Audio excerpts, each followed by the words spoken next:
1.50, narrated Abu Jamra, I used to sit with Ibn Abbas and he made me sit on his sitting place.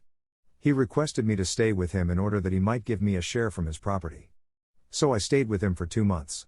Once he told me that when the delegation of the tribe of Abdul Qais came to the Prophet asked them, "Who are the people, i.e. you? Or, who are the delegate?" They replied, "We are from the tribe of Rabia." Then the Prophet said to them, "Welcome, O people, or O delegation of Abdul Qais.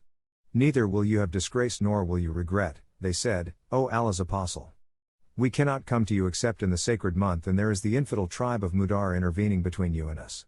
So please order us to do something good, religious deeds, so that we may inform our people whom we have left behind, at home, and that we may enter paradise, by acting on them." Then they asked about drinks, what is legal and what is illegal. The Prophet ordered them to do 4 things and forbade them from 4 things.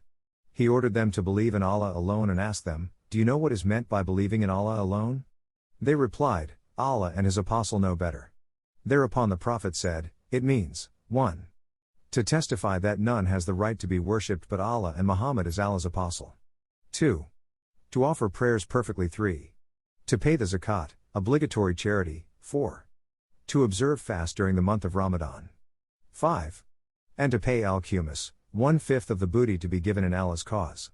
Then he forbade them 4 things, namely Hantam, Dubba, Nakar Muzafat or, Nakar, Mukayr, names of pots in which alcoholic drinks were prepared. The Prophet used the names of the pots to designate the prohibited drinks usually brewed in them.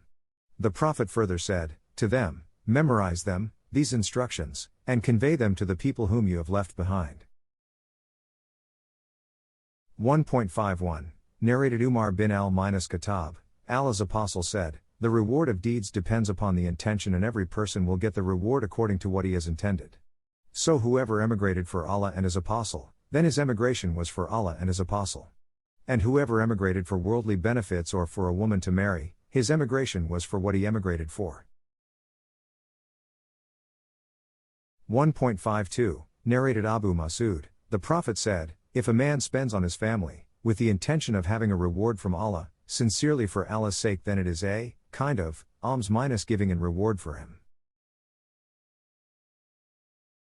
1.53, narrated Sa'd bin Abi Waqqas, Allah's Apostle said, "You will be rewarded for whatever you spend for Allah's sake, even if it were a morsel which you put in your wife's mouth."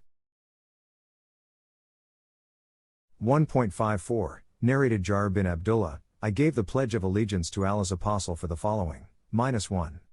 Offer prayers perfectly, -2. Pay the zakat, obligatory charity, -3. And be sincere and true to every Muslim. 1.55, narrated Ziyad bin Alaka, I heard Jabir bin Abdullah, praising Allah. On the day when Al-Mughira bin Shuba died, he, Jabir, got up, on the pulpit, and thanked and praised Allah and said, "Be afraid of Allah alone, who is none along with Him to be worshipped.